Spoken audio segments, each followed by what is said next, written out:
دوستو آج ہم آپ کو حضرت موسیٰ علیہ السلام اور حضرت خضر علیہ السلام کے سفر کا ایک واقعہ سنائیں گے۔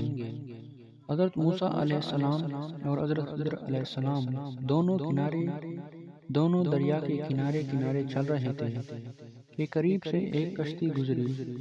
انہوں نے کشتی والوں سے کہا کہ ہمیں بھی کشتی میں سوار کر لو۔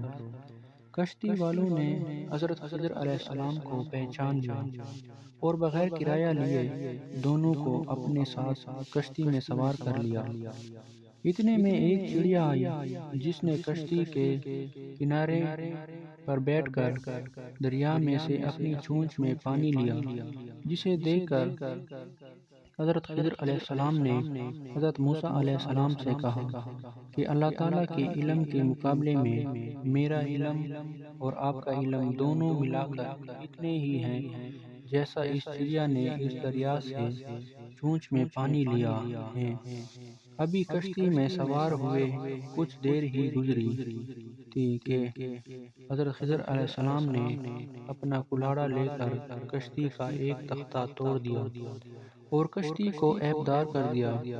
حضرت موسیٰ علیہ السلام کہنے لگے کہ ان لوگوں نے تو ہمیں بغیر کرایے لیے کشتی میں بٹھایا اور آپ نے اس کشتی میں شگاف کر دیا تاکہ کشتی والے ڈوب جائیں۔ یہ تو آپ نے بہت خطرناک کام کیا۔ حضرت خضر علیہ السلام نے فرمایا کہ میں نے کہا نہ تھا کہ آپ میرے ساتھ صبر نہ کر سکیں گے۔ حضرت موسیٰ علیہ السلام نے کہا کہ میں بھول گیا تھا اور آپ مجھے سے درگزر کر دیں اور میرے ساتھ سختی نہ کریں۔ حضرت خضر علیہ السلام نے فرمایا کہ کشتی کا تختہ توڑنے کی وجہ یہ تھی کہ اس کے مالک چند غریب اور مسکین لوگ تھے جو کشتی چلا کر محنت مزدوری سے کام کر کے اپنے گھر والوں کا پیٹ پالتے تھے۔ جس طرح کشتی جا رہی تھی وہاں ایک ظالم بادشاہ اچھی کشتی کو پکڑ کر ضبط کر رہا تھا۔ میں نے چاہا کہ کشتی کو عیبدار کر دوں تاکہ وہ اس ظالم بادشاہ کے ہاتھ سے محفوظ رہے اور کشتی والے پھر سے کشتی کو درست کر کے اپنی روزی کماتے رہیں۔ پھر حضرت موسیٰ علیہ السلام اور حضرت خضر علیہ السلام کشتی سے اتر آئے اور ساحل پر چلنے لگے۔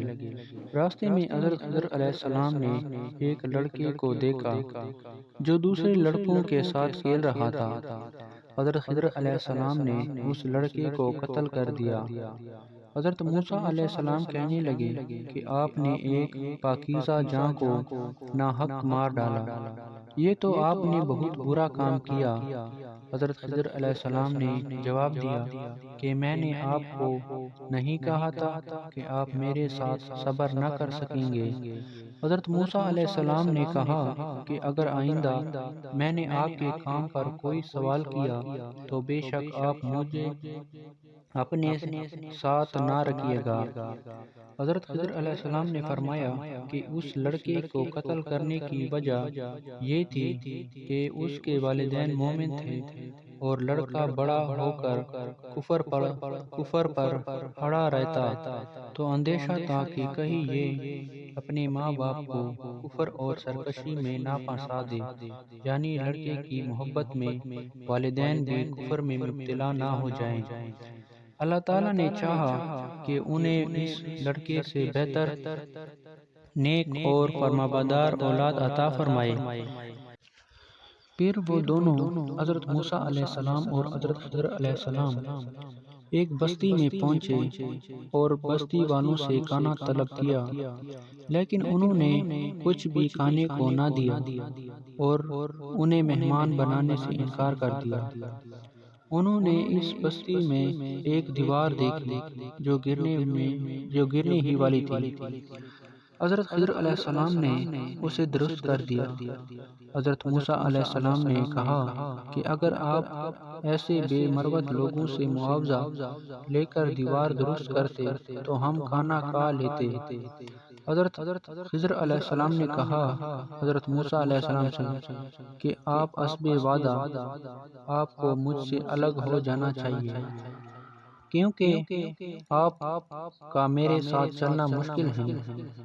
اب میں جدا ہونے سے پہلے آپ کو ان واقعات کی حقیقت بتاتا ہوں جن پر آپ صبر نہ کر سکے۔ حضرت خضر علیہ السلام نے فرمایا کہ اس دیوار کو درست کرنے کی وجہ یہ تھی کہ اس کے مالک دو یتیم بچے تھے جن کا باپ بہت نیک آدمی تھا۔ اس دیوار کے نیچے ان کا خزانہ دفن تھا۔ اللہ تعالیٰ نے چاہا کہ اس دیوار کو درست کر دیا جائے تاکہ ان بچوں کے جوان ہونے تک ان کا خزانہ محفوظ رہے اور جوان ہو کر وہ دیوار کے نیچے سے اپنا خزانہ نکال لے۔ حضرت خضر علیہ السلام نے حضرت موسیٰ علیہ السلام سے کہا کہ جو کچھ میں نے کیا وہ اپنی رائے سے نہیں بلکہ اللہ تعالیٰ کے حکم کے مطابق کیا، بس یہ حکمت تھی ان واقعات کی جن پر آپ صبر نہ کر سکے۔